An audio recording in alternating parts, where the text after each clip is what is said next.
జీవితమును కలిగి ఉందును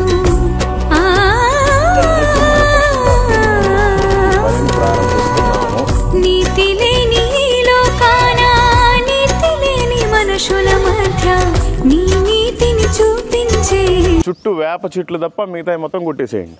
ఈ వేప చెట్లు ఏవైతే ఉన్నాయో కొట్టకుండా మిగతా మొత్తం తీసేయాలి. ఏం చేస్తారు చేయండి. Okay, thank you. ఇవాళ డిసెంబర్ 19వ తేదీ. ఓన్లీ 6 రోజులు మాత్రమే మిగిలింది. దేవుని చిత్తం అయితే ఆ రోజు కంప్లీట్ అయిపోవాలి. అంటే చుట్టూ ప్రహరీ అది మిగిలిపోద్ది. యాక్చువల్గా దీనికి చేయాల్సిన పనులు ఏంటంటే ఈ గడ్డంతా కూడా పీకేసి ఈ చుట్టూ చెట్లన్నీ కూడా కొట్టేసి ఓన్లీ వేప చెట్లు మాత్రమే ఉంచేసి దీనికి లోపల ప్లాస్టిక్ అంతా పాడైపోయింది.